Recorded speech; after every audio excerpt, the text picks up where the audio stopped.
the recording button here. All right, welcome everyone. Thank you so much for coming in and being a part of this session. We have a treat ahead of us. Kate and Annie have put together some great information for us. I'm looking forward to hearing them flesh out the PowerPoint that I've already been able to look at. And yeah, I think you're going to find this just really valuable. So I am going to immediately turn over the mic to Kate and Annie. They're going to introduce themselves and we'll continue from there. Please feel free to put any questions or communications in the chat button. To find that, it's on your lower right-hand bottom of the screen. If you click on that purple button, it opens up a panel and you'll see the text icon there. And click on that and then you can chat. And I'll keep an eye out on that for Annie and Kate. So Kate and Annie are going to introduce themselves. And like I said, you chose well. This is going to be a great session. So Annie and Kate, thank you so much for being here for us. Yeah, well, thanks, Amy, for the great introduction. Yeah, it's great to be here. Thank you for the invitation, Amy, to present this session. My name is Kate Schiavi, and I'm going to introduce myself. Well, first, the title of our presentation today is going to be Managing Youth Services. It's the Juggling Act, because if you've been in that position or have seen somebody do that position, it certainly is a lot of different things that we're going to talk about today. So I'm Kate Schiavi. I'm currently the Youth Services Manager at the Louisville Free Public Library.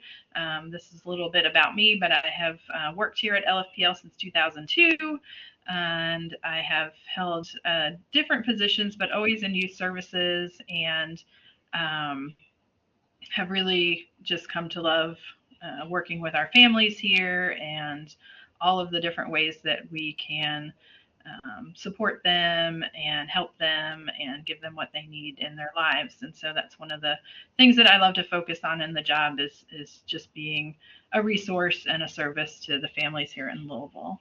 And with me is Annie, so I'm going to let Annie introduce herself. Hi, y'all. My name is Annie Ledford, and you can read my bio there, or I can just tell you kind of the synopsis of it. I have worked in public libraries for over 10 years, but I started as a cataloger with the American Printing House for the Blind, a metadata specialist, and somehow I parlayed a generic MLS that I hadn't done a specialization in into over 10 years of supervising in public libraries and youth services. Most recently, I was the youth services manager at Boulder Public Library in Colorado, where I was there for 6 years, a smaller system than the one I'm in now. I am now the assistant branch manager at the Southwest Regional Public Library here in Louisville, Kentucky. And I would be remiss if I didn't tell you that I love my dog, Rue. She's the best thing ever. And I love listening to podcasts, audiobooks, and music on Spotify. All right. So we're going to talk about management or leadership in youth services. I use the word management here, but certainly people can be in leadership positions that aren't official capacity management positions, I think. So this was just kind of like a brain dump of when Annie and I talked about this presentation, like what are the things that are involved in being a youth services manager? And this is not an exhaustive list because I definitely think there are things that you can add here. But aside from, the weekly programs and the story times and everything that you might do as a youth services manager, you're also doing all of these other things here. So being an advocate for the work that you're doing and the people that are providing that work, being a communicator, being able to let everybody know what's going on, developing the skills of yourself, but also your team, cultivating partnerships, being a strategic planner, showing those leadership qualities, being able to support your staff and what they need, being able to provide training or seek out training, being that resource gatherer so that when people have questions, you know, you can either answer them or find the answers. And then mentoring too is super important so that you can kind of help raise up that next generation of youth services leadership. So those are some of the things. We are going to talk about some of these today, not all of them. But those are some of the things that we were thinking of when we were putting together this presentation. All right, so I'm going to kick us off here with training. I am a big proponent of training. I think training is super important when you have new staff, or even if you have had staff on part of your team for many, many years. You know, training helps build a well-rounded staff. It helps people stay happy in their jobs because they're learning, having the opportunity to learn new things. It keeps them engaged. And ultimately, I think training helps with retaining your staff and keeping them on board. So I really, you know, I don't like to skimp on the training. Sometimes, and Annie is sort of new to us and probably remembers the 3 weeks of training that she did here. But, you know, it can be kind of like the fire hose situation where you're just like, you know, giving a lot of information right at the beginning. But sometimes that's the only time that you have. And so definitely use that time wisely as much as you can. So those are some of the things that I think are important with training. And I think it's important also to be upfront with, you know, so in my situation, I don't directly supervise all of the youth services staff. And so their branch managers are the ones that are making their schedules. And, you know, so I am upfront with the managers about how much time I need to get that training and that onboarding training done with them. I also have monthly meetings that I set expectations with the other managers about, you know, making sure that their staff are able to attend those meetings. So just being upfront and communicating with other managers if you're in a situation where, you know, the folks who are part of your team are not necessarily your direct reports. And then being consistent, so making sure that everybody has the opportunity to get the same training. I think is really important. I use a checklist for this, and I'll show you the checklist on the next slide that I use, just so that you know everybody's getting the basis, the foundation that they're going to need, and a checklist is a really easy way to do that. And then I like to offer lots of different like modes of training. So we do some group session trainings, we do one-on-one sessions, we do lots of program observations. We also do evaluations of our staff. Each year we'll go out and observe a story time or observe a program and write up. We have an evaluation tool that we use, and then we will you know, talk to staff about the observations and give them resources or ideas for things that they can improve on or things that they did really great. And then I also think that training or learning opportunities from outside the organization are really important. You know, of course, you know, it's nice to have the convenience of training with your peers, but I think like looking at other organizations that offer training even outside of library spaces is a really important thing too, because there's so many different ideas out there and so many different skill sets that people have to share. So definitely look outside of your organization. And then I always like to think about like raising up that next generation of youth services. We have a larger staff here at LFPL, and so there's lots of people who come in entry-level positions that are interested in working youth services, but they might not have the experience from a previous job. We've got a lot of people who are hired on as pages, and they're teenagers or they're young adults, and they haven't had a whole lot of job experience, but they want to work in youth services. And so I've developed a year-long training / mentorship program that people can go through, and they can get those skills that they need and have a pretty good idea of what youth services entails before they, you know, apply for a job. And so just kind of thinking about ways that you can cultivate that next generation and give people opportunities to start learning, even if they're not in youth services already, because I think it's really helpful for people to understand what we do in the library. All right, so this slide is just the checklist. So these are the things that every new youth services staff person at LFPL will get training wise. Of course, this could look completely different for your library, but we have some self-guided training, and then we do program observations of all of our different story times and different programs.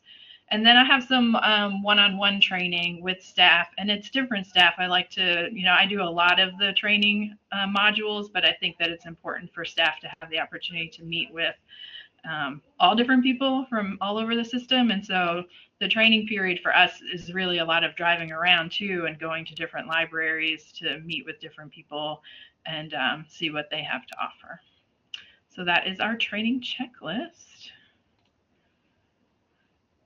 All right. So then after training, so people, you've onboarded people, maybe they've been there for a year, maybe they've been there for 10 years. I think that the youth services management role really is meant to be a support role. And so, yes, you might be directly supervising. I still directly supervise people, but I also act as a support person to the almost 30 to 40 youth services staff that we have. And I don't see them every day. So I really take this support role seriously because I want them to feel supported, even though I don't have that, face-to-face time with them every single day. So in the support role, I think that goals and a vision are very important. So one of the things that I think helps people stay on the same page and work together really well is knowing what they're working towards. And so being able to set those goals and have that vision, it's important to ask the questions of like who, what, where, when, why, and how. Like, why are we doing this? Who are we serving? When are we going to do it? So creating all of those goals. And I think SMART goals are very easy to do. They're very easy to track. And so if you haven't worked with those SMART goals, that would be a great idea as a starting place. And those are their SMART goals are specific, measurable, achievable, relevant, and time bound. So they're really easy to track and go back and look at them. They're very easy to edit or modify. If something comes up and you need to go a different direction, I would highly recommend using SMART goals. And of course, I think that's really important when you're goal setting or talking about your vision that is done collaboratively. Maybe just with your youth services staff if it's very focused on youth services, but you could also look at other jobs, other departments in your library, adult services, circulation, because I think everybody has some hand in youth services, whether they're programming or not. So asking them kind of like, what their idea of youth services is for your library building or for your system. All right, communication. I am a very big proponent of communication. I think that communication really helps people. It helps them understand, why they're doing things. It helps them understand what we're doing. So communication is very big. It helps everybody be on the same page. And it also really, when you communicate with people outside of youth services, it also helps people see the work you're doing. And so I think advocacy is part of that communication piece where you're letting people know like why storytime is important and why you're trying to get more people to come to your programs and why you're doing all this outreach that's taking you outside of the building. So being that spokesperson for your youth services team is really important too. Communication also, like I kind of see it as me being able to take something off someone else's plate too. So when I'm able to communicate something, for someone else, it's giving them the time to do something, get their program ready or, get out the door to go do some outreach. And so I like to try and communicate as much as I possibly can with all of our staff here, and just make sure everybody knows who I am and what I do and how I can help. So, all right. So staff needs. So being a support person is recognizing and understanding the staffing needs. They might need resources. They might need tools. They might need time. Staff need fulfilling projects and things that spark joy in them. So being able to kind of hone in on those needs that your staff might have and, figure out ways that you're able to provide that for them. I think office hours or regular meeting time with your staff are really important. Staff, all the staff that I have supervised have really needed that and wanted that. And so, letting people know that you're available and when you're available, if you, can't be available all the time, just being able to communicate that anybody can come ask at any time. And then fostering inspiration and teamwork. I think that, being inspired in work and feeling like the job that you're doing has meaning, it really is helpful for people to know those things. And so any way that you can foster, teamwork, team building. I do this a lot at meetings. We have lots of fun events. So I'm always looking for staff to help with those events, but they really are super fun to work. And so everybody kind of like gets together and feels really good about all these people who just came to this really big event. And it fosters a lot of fun, kind of teamwork. And then you also want to find like a just right leadership style. And I think this is kind of different for everybody, but some things that I think are not just right are kind of over managing people, like hand holding and micromanaging, not being able to delegate tasks, not making time, so you want to find a balance between, being that supportive leader, but also being the person who can make decisions when you have to make decisions, or, being able to communicate things that people might not want to hear. So, being able to think about what type of leader you are and how you can support people, but also, I support my staff, but I also have to support the library organization as a whole, all of our policies, all of our procedures, and so being able to find that balance is sometimes a bit of a challenge. And then I put this in here after I'd worked on these slides a little bit. I think it's interesting to look at other library job descriptions. And I went out and looked around at youth services manager positions because you might get ideas about what are other youth services manager positions doing in other libraries. So, if you ever feel like stagnant or you feel like maybe you're not getting anywhere with your job, maybe you're going to be job seeking, but maybe you are looking at other ideas for what other library systems ask of their leadership. Maybe, being a grant writer is a requirement, and maybe you want to learn how to write grants or something. So like looking at other job descriptions is sometimes insightful because you can get an idea of what other library systems are using those positions for, and it could potentially spark some new ideas for you. So those are some of the things that I thought of that kind of fit under this support role of leadership for youth services. I'm going to turn it over to Annie here. Yeah, and I think that's a great spot for me to transition to talking about the skill set that youth service managers need, and also if you are interested in leadership and youth management, youth services management, what skill sets you need. And looking at a job description is great, and looking at the descriptions for the jobs you're interested in and one day want, and also, just along in the same lines, the first point I make is demonstrate your current skill set. So keep a list. Self-evaluations, I'm always a fan of. Do those. Take photos of the work, the programs that you have done. All of that, create a portfolio for yourself, because it's good to remind yourself of everything you've done and you can do, and have documentation of that. And that's when you're looking at what you've done and you're looking at these job descriptions, take it assessment of what skills do you lack, and then volunteer and look for professional development that will give you those skill sets that you're looking for. I like to use the example, when I first applied it was youth services department head was my first management position, and I was jumping from DC Public Libraries, where I was a librarian and then school liaison. And I used examples of me supervising volunteers and supervising library school students, as well as mentoring them, as examples of my ability to supervise teams. So remember the volunteers, even the teen volunteers that you train and that you supervise, that all fits into that skill set.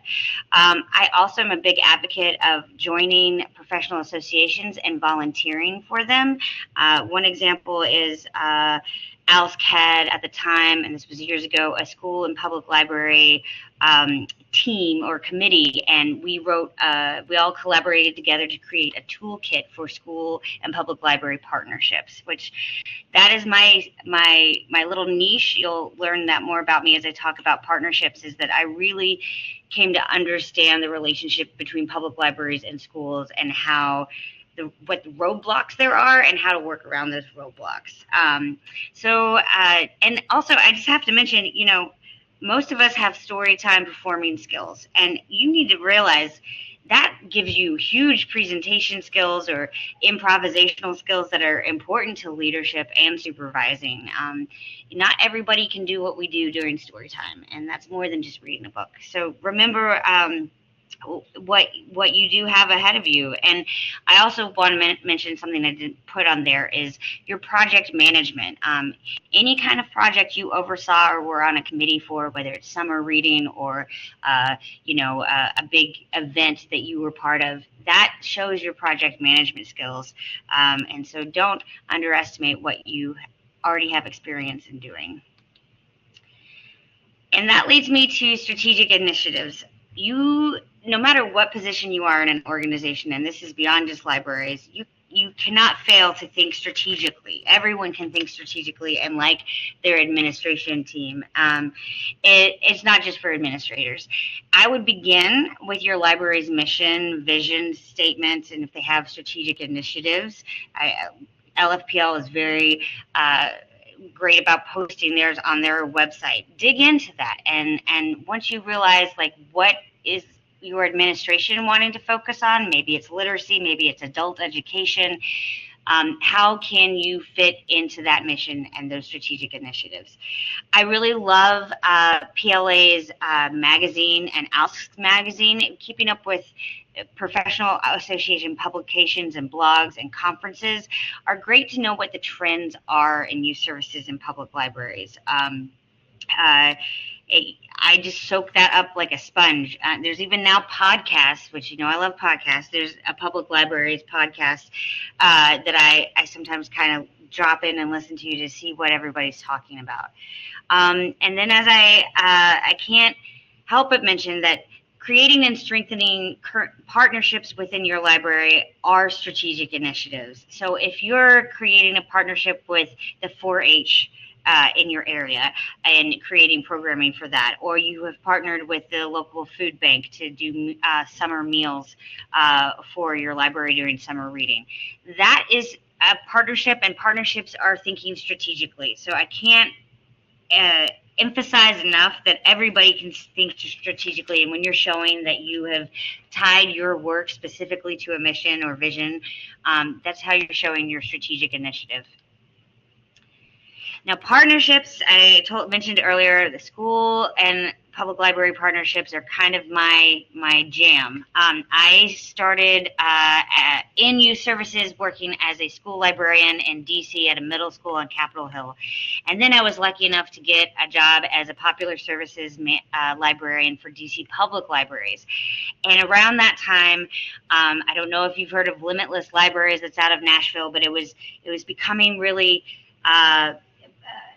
popular then to talk about how can public libraries get better partnerships with schools. And so DC Public Library created a school liaison position, and I was lucky enough to be the one candidate that had worked in DC public schools and DC public libraries.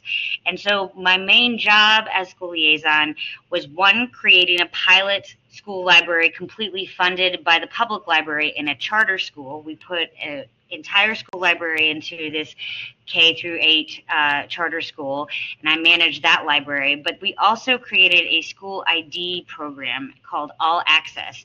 And at that time, not a lot of libraries were doing these partnerships where your school ID was also your library account number. So you could automatically become a library account holder by not even coming into the door. You just by being a student of DC Public Schools, we made it so that they automatically had a library card account with us and could check out if they walked in knowing just their ID number, and they could use all of our databases from home.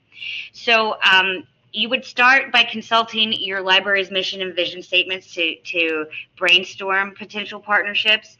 I mentioned that schools are a great place to start with your partnerships, and also any kind of family or literacy-based nonprofits and organizations in your area. I can't stress enough, though, even if you've consulted the mission and you're like, oh, this is a perfect partnership, I'm going to just go forth and meet with the person and start forging out stuff, always consult your manager and library leadership, because sometimes they have they're already developing partnerships that you may not even know of, and you don't want to kind of veer a different direction. But when I moved to Boulder Public Library, it was a great opportunity for me, because right at that time, Boulder Valley School District had come to the library system and said, hey, we want a school ID partnership. And I was like, oh, I did that in DC. We can do that here. I will note, you're going to run up into a lot of hurdles. One of them is legal hurdles. I don't know if all of you are familiar with MOUs, memorandums of understanding, but I'm not a lawyer. I'm not trained as a lawyer, but I am very now well acquainted with the long contracts that are required for partnerships as big as like a school ID program requires. So one thing I didn't even realize and think about, because I'm not from a collection development background, is, in Boulder, if we opened up and let the school IDs be a library card, would our vendors charge us more for our databases, knowing that we had opened it up so freely and increased the access to all the students in Boulder Valley School District? And when we were negotiating that partnership, part of my job was convincing my library administration and our collection development director that this is a good idea, and we gotta trust and believe that the vendors are gonna just go along with us. I also point out Book Rich Environments, which is a great grant program that I know Louisville is a part of, Boulder was a part of, and that's just a point about grant management. If you're part of a grant, if you are executing a grant, part of the reporting for that all is useful when forging partnerships and knowing what a partnership requires, because you got to show your value to your partner, each other. And I put my email address there because consult me for ideas and support. I feel like if I could go into consulting for school and public library relationships and partnership, I would. So please feel free to reach out to me if you are trying to get a nuanced partnership with the school system. And then, Kate, I will let you. Kate and I spend a lot of time talking about resources, and I spend a lot of time thinking about, what resources did I use when I wanted to move into management, specifically in youth services, and also just move into the youth services field. And so we kind of created this slide of we have created a Google Doc with a lot of different lists of specific resources, but I will point out for conferences, the Power Up conference is biannually, so it's every 2 years. It's out of the University of Wisconsin, but it's for youth services managers and leaders, those who want to become youth services managers. It's a great conference, and I learned a lot by attending that back in 2019, I think. And I can't stress enough, volunteering, professional development, and finding mentors, but also being a mentor to yourself. I have, in every position I've had, I try to find a mentor within that organization who I can go to for advice and career advice, and just have a friendly face who is guiding me, but also to be that person for a library school student or a teen advisory board. That mentorship relationship can really grow your leadership skills too. Mm-hmm. Yeah, so Annie mentioned it, but we did create a Google Doc with links to specific resources that would be helpful, but I will just mention a couple of the other ones on this slide. Obviously, the professional organizations, ALSC, and those are national organizations, ALSC, PLA, ALA, KPLA more locally, KLA, also have great conferences and great resources as well for us here in Kentucky. The schools, I think, like Annie mentioned, the partnerships that we create with schools provide some great resources. I mean, I think understanding how schools work and some of the characteristics that you can expect with working with schools is helpful. Sometimes schools can be challenging. They especially are for us. We're in a very large school district here. And so being able to figure out who to talk to, what the best days of the week are to, make visits to schools, just kind of how to coordinate all of those pieces, and working with schools is sometimes a bit of a challenge, but you can also get great resources and meet great people at schools. The Family Resource Center coordinators are great and super helpful. And so just being able to identify like where the resources are that are in the education system in your service area. Networking, any opportunities that you have to network are great. And I put on the resource sheet a TED Talk from a gentleman who talks about networking for introverts, because I know that a lot of us librarians fall into that bucket. And so being able to cultivate the skill of networking, because it's not an easy one for everybody to do, is important, because you're going to have to be out there talking about the work that you do, talking to people about how you can work together, getting to meet people so that you can further the work is really important. And then blogs and podcasts, like Annie mentioned, are super, bite-sized pieces of information that you can consume, in a pretty quick period of time, which is nice, because we're all busy and we don't have like time to read like 20-page articles. And so being able to tap into what's out there as far as blogs and podcasts or short little videos, like I love TED Talks, so is another great resource to use. And then, professional development. Yeah. Oh, I was just going to do another plug for podcasts, y'all. Just searching Apple Podcasts or Spotify or even YouTube for things like youth services, children's librarianship. There's a podcast about every topic you can imagine. And even Beanstack has a podcast. So I can't say that enough, but I'm an auditory learner, so that's what's worked for me. Yeah. And then, of course, those professional development opportunities are great resources for, honing in, learning your craft a little bit better, learning about new things. And I really talk up the idea of looking outside the library world. I mean, I love libraries and I love all the people who work in libraries, but there's so many other, organizations that are doing similar work or even completely different work that have great ideas that we can implement in our work at the library. So I definitely encourage you to look outside of libraries, like maybe look for a conference that's not a library conference and try to convince your administration that you need to go to it. So definitely thinking kind of outside the box for professional development is useful.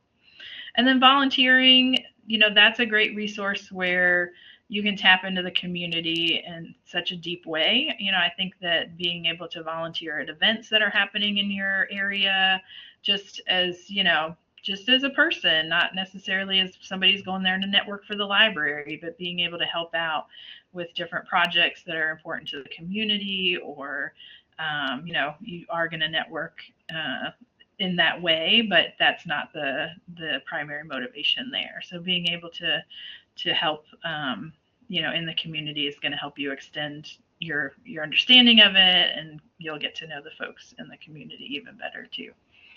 And Kate, if I could jump in before we go to the next slide, I wanted to mention sometimes it is hard to convince your administration to send you to an expensive conference or to pay for a course. And I just wanted to highlight Web Junctions. A lot of their webinars are recorded and free to watch. ALA has a great e-course catalog, and I was looking specifically at youth services topics and management courses, and they're like $60-$70 if you're a member. And even like city leadership programs. Like I know there's Leadership Louisville, there's Leadership Lexington. Like that's kind of thinking out of the box, and that is all goes back into, youth services management is so many things, and it's not just youth services. It is that management piece too. So I just had to do those plugs. Mhm. Yep.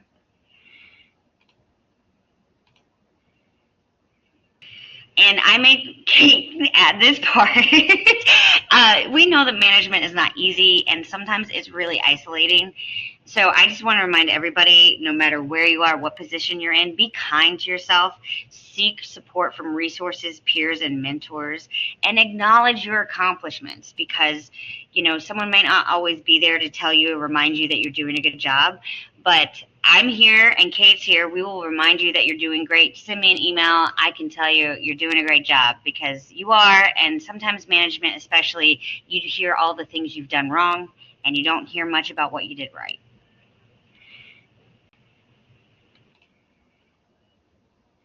All right. That was very fast and furious, so I apologize for that. But we do have plenty of time for questions, so happy to answer any questions or offer up any other resources people might be wondering about. So feel free to unmute or put your questions in the chat. And I'm going to keep talking about professional development opportunities, because another one I left out is even Niche Academy. If your system subscribes to that, it's not just for dealing with de-escalation. There's like a lot of really interesting leadership courses in there too. Mm-hmm.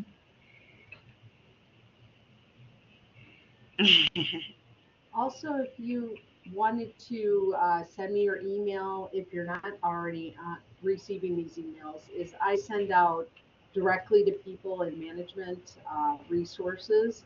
So I'm happy to add that. And also, we have a management meeting. Our next one will be October 29th. And that one we meet at 2 o'clock. And I saw in the chat, did someone say any tips for time management and keeping all the spinning plates? Yeah, I was told long ago, build in blocks of time for focus time, especially when you're like juggling, working the desk, lots of meetings.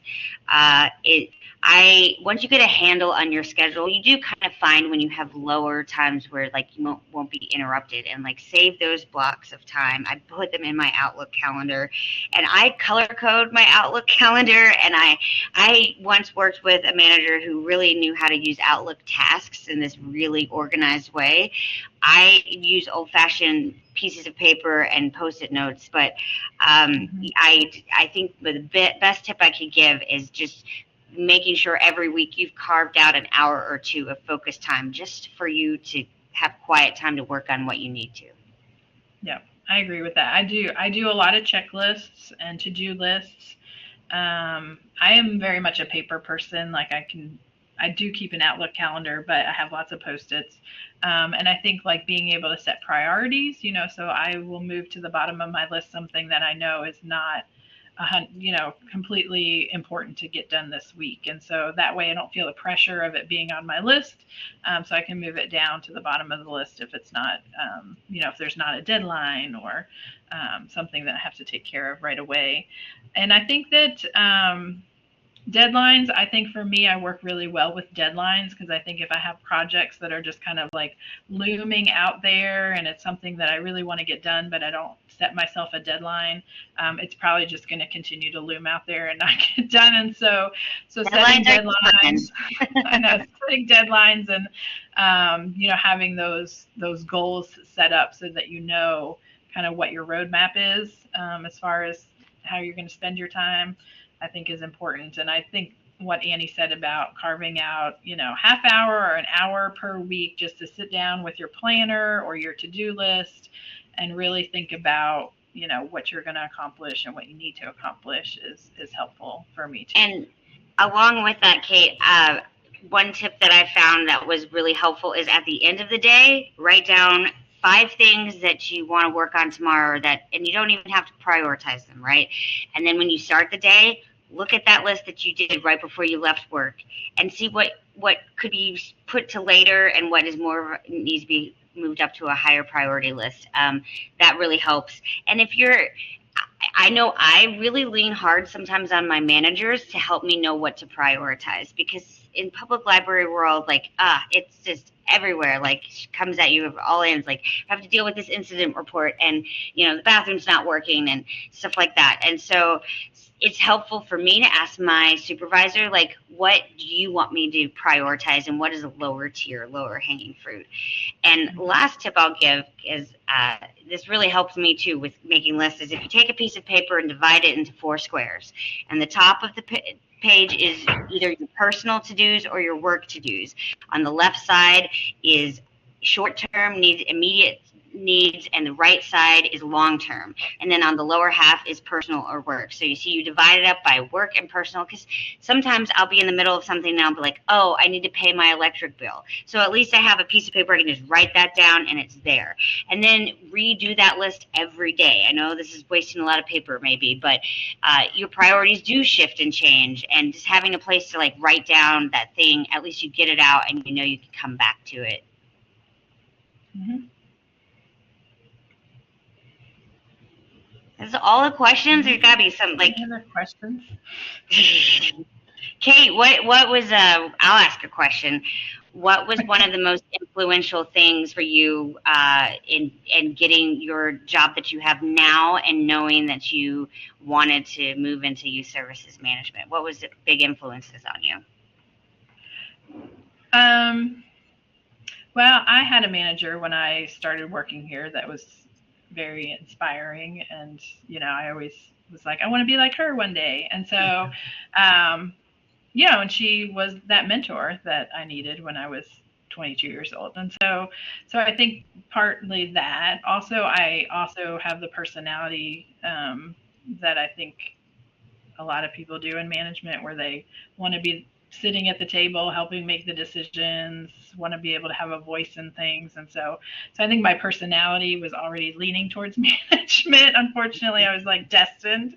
But I think that, you know, some of those things, and I really love the work. You know, I knew that I wanted to stay in youth services, and I really love that there's these upper management leadership roles available in youth services, you know, because we got a lot of people who start in youth services and then go off to be like library directors or assistant directors, and being able to stay in this field and work with kids and teens and families and still be in management, I think is really nice. So how about you, Annie? I was heavily influenced by a mother and a sister who were in the teaching profession. I tried to not go towards youth services, even though I had that pull from being raised by a strong teacher and having a sister who was an excellent teacher as well. But then I about, I don't know, 5 years into my career, realized I like youth services, and I feel like education is like the gift I was given, the skill set I was given. So that's how I've kind of, you know, recalibrated into a career in youth services. And yeah, mentors along the way who have influenced me. I remember I had a great assistant principal when I was at the middle school, and she was so organized. I learned so much about organization and time management from her, but also active listening from her. Like, she really was good at just listening and then repeating back what she heard me say.